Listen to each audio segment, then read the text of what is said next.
Mas Oka, halo. Halo. Mas, aktivitas sehari-hari apa Mas sekarang ini Mas? Aktivitas sehari-hari ya saya di Sragen sama paling sekali 2 kali ngontrol pekerjaan aja Pekerjaan di Semarang ya? di Semarang. Berarti lebih banyak PP Semarang Sragen. Iya, cuma ya sekarang lebih banyak fokusnya di Sragen sih. Kan ini ya, Mas Oka kan nanti mau masuk ke politik ya? Di 2024 ya? Insya Allah. Mas, kok umurnya masih 27 nih? Iya. Kenapa terjun ke politik Mas? Soalnya kayak kan politik tuh cuma buat orang tua. Jadi kan masih begitu ya. 27 kok masuk ke politik ngapain gitu? Ya mungkin kalau politik hanya untuk orang tua ya mungkin mulai harus kita ubah itu Mbak.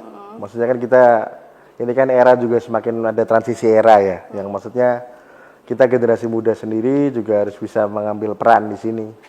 Yang maksudnya saya diberi kesempatan yang kalau menurut saya itu kadang-kadang kesempatan itu tidak datang 2 kali ya. Jadi saya akan memanfaatkan betul kesempatan ini. Yang di satu sisi juga saya sambil belajar, saya sambil mendalami juga berpolitik itu seperti apa sih, berpolitik yang baik itu seperti apa sih. Itu tidak lepas juga dengan dari mentor-mentor saya dari PDI Perjuangan ya, dari perjuangan dari DPD, dari DPC Sragen yang sudah sangat banyak memberi ilmu di saya sampai sekarang inilah gitu Mbak. Jenengan sendiri background sehari-hari kan di manajemen, di pendidikan. Iya. Manajemen pendidikan itu. Momentum apa yang kemudian jenengan, aku mau mendedikasikan masa mudaku buat politik, ada momentum apa? Momentumnya mungkin seperti ini ya di negara ini yang kita tidak bisa pungkiri SDM di sini kan belum terlalu baik ya kalau boleh kita bilang ya. Yang maksudnya kalau kita bicara kota-kota besar mungkin itu SDM-nya sudah lumayan. Itu pun masih belum terlalu baik, masih lumayan. Cuma mungkin kalau kita lihat di kabupaten, apalagi mungkin kabupaten-kabupaten yang tidak terlalu tersorot atau apapun itu. Contohnya seperti Sragen gitu ya misalnya. Ya Sragen kalau saya bilang sudah sangat tersorot lah. Maksudnya tidak yang terlalu terpencil begitu kan. Maksudnya di situ pun maksudnya saya melihat di daerah saya sendiri yang di sana SDM-nya masih sangat kurang lah. Masih sangat kurang. Yang maksud saya dari situ saya memiliki asa yang untuk dimana karena kebetulan saya juga background saya dari pendidikan ya.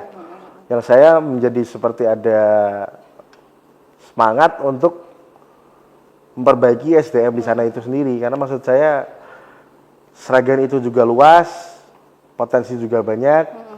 Kalau SDM itu sudah mulai kita tata dari sekarang, kedepannya kan pasti insya Allah kan lebih baik lagi, gitu Pak.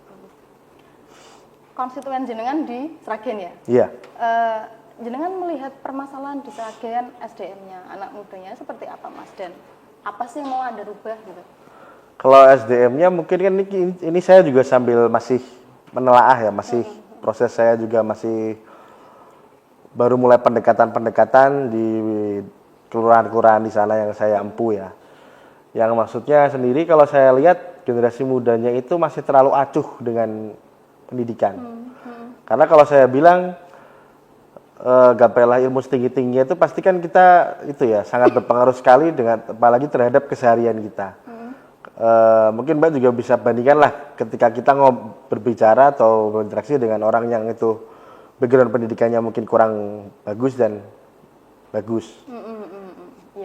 Yang saat dari situ kan juga pasti kita sangat berpengaruh juga dalam pola pikir mereka yang dalam arti kalau kita makin mengerti tentang ilmu, kita makin mengerti tentang sesuatu yang kita pelajari makin dalam, kan pastinya kan kita juga akan akhirnya memiliki cita-cita yang lebih tinggi. Tidak yang stuck hanya di situ saja. Maksudnya hanya puas. Ya saya bukan tidak mendiskreditkan siapapun, cuma maksudnya cita-cita kok hanya sekedar misalnya seperti itu saja. Seperti itu gimana? Seperti itu maksudnya tukang lah atau apalah seperti maksudnya kan kembali lagi kalau itu memang sudah keadaan yang tidak bisa kita buat lagi itu fine saja. Maksudnya kan kalau cita-cita dari generasi muda kok hanya puas untuk seperti itu kan maksudnya kan padahal masih mungkin untuk memiliki betul. Kalau maksud saya kan selama saya bisa menyupport di bidang itu, apalagi saya juga dari background pendidikan juga, saya akan mengusahakan semaksimal mungkin supaya saya bisa membantu warga-warga di sana itu supaya untuk meraih masa depan yang lebih baik lagi itu. Termasuk berarti ada konektivitasnya ya antara jenengan nanti concernnya mau memecahkan masalah pendidikan di Sragen dengan background jenengan sendiri yang manajemen kampus gitu ya? Ya betul, insya Allah lah nanti Mbak. Ada kemungkinan nanti bisa membuka jalan akses kayak misalnya beasiswa gitu, ada ya Mas? Pasti ada nanti, terobosan-terobosan yang arahnya ke situ mungkin pasti ada. Tinggal saya kan juga ini sambil masih menelaah, masih mencoba menggali tentang generasi-generasi muda di daerah saya yang saya ampu di sana seperti apa gambarannya. Kalau di Sragen sendiri kebanyakan anak mudanya mentok di mana pendidikannya? Kalau mentok sih yang sudah saya temui sih saya lumayan sebenarnya banyak yang sudah kuliah juga, cuma ya ada juga yang masih menganggur. Jadi angka pengangguran meskipun pendidikannya sudah tinggi masih banyak ya? Iya, lumayan lah seperti itulah.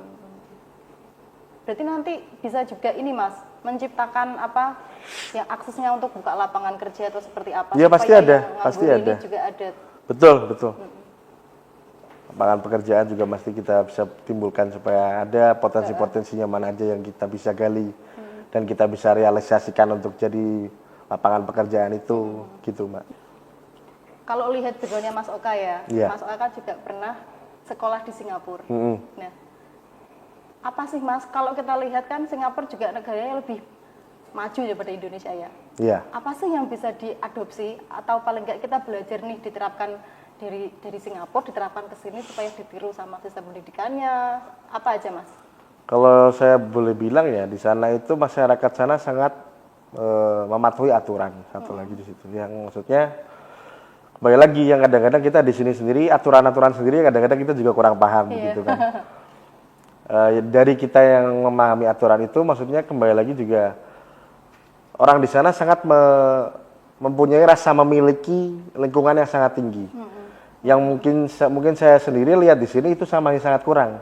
Di Indonesia masih sangat kurang ya. Karena begini, karena kita kan negara kepulauan ya. Iya, Yang kadang-kadang mungkin mindsetnya masih ini bukan tempatku aja kok. Tapi kan sebetulnya kalau kita berbicara secara makro luas kembali lagi ini kan juga negara-negara kita, kepunyaan kita bersama. Ya maksudnya dimanapun kita berada ya ini harusnya sambil kita jaga bersama seperti itu kan.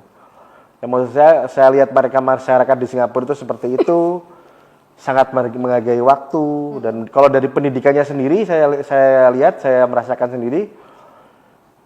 Jadi tidak hanya kalau mungkin saya tidak bermaksud mengkritik pendidikan di sini ya, cuma maksudnya kalau di sana itu hubungan antara dosen dan mahasiswa itu sangat berkesinambungan sekali. Jadi kalau mungkin di sini kan yang hanya mengejar dari mahasiswanya saja, kadang-kadang dosennya ya ada yang unik, ada yang pasif, ada yang seperti apa, ada yang enak juga kan gitu. Cuma kalau di sana saling menyupport satu sama lain. Jadi hubungan interaksi pun yang mungkin kalau di sini itu mahasiswa ini tadinya misalnya ada persoalan pribadi atau apa yang mereka akhirnya menutup diri. Yang akhirnya itu menimbulkan mereka jadi tidak selesai kuliahnya. Kalau di sana itu jadi ada hubungan semakin dekat antara dosen wali dan dosen wali dan mahasiswa itu jadinya mungkin barrier itu hilang. Jadi akhirnya pun mahasiswa berani terbuka kepada dosennya.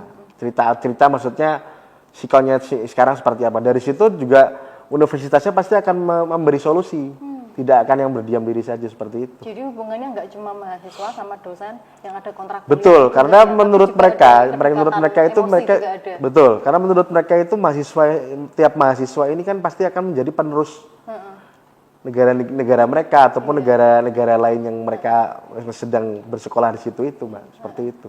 Artinya kuliah malah lebih asik di Singapura kayaknya. Betul. Karena kayak kalau dosen di sini kan skripsi aja tuh kita ngoyak-ngoyak gitu ya, kejar gitu, revisi terus. Nah, di sana sangat disupport. Sangat disupport, karena kalau di sana sendiri juga saya boleh bilang, kalau nanti yang ada mahasiswa salah satu yang lambat atau mogok, itu akan berpengaruh terhadap value si dosen itu nanti.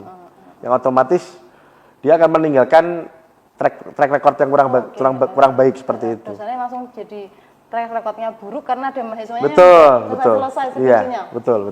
Kalau di sini itu udah lumrah kayaknya. Nah kalau masyarakat sendiri di Singapura, supportnya ke pendatang, ke mahasiswa, pendatang. Sangat welcome ya kalau saya bilang. Dan di sana sendiri juga ada komunitasnya juga. Mau dari manapun tidak ada kesenjangan ras, karena mereka sudah tidak, kalau saya bilang tidak melihat dari sisi situ lagi ya. Mereka lebih melihat pola pikirnya seperti apa, individunya seperti apa. Kalau di sana itu individunya sudah berpikir maju, kalau soal ras itu nomor kesekian, ras agama itu nomor kesekian. Kalau buat orang-orang berpola pikir seperti itu saya bilang seperti itu ya. Kalau anak muda di sana Mas, anak muda di sana, karena kan pasti negara berkembang itu kan juga ada di pundak anak-anak mudanya. Itu dukungan pemerintah untuk aktivitas pemudanya, untuk mereka yang kuliah, untuk yang terus kemudian fresh graduate, pemerintah ngasih aksesnya, ngasih sistemnya seperti apa ke mereka?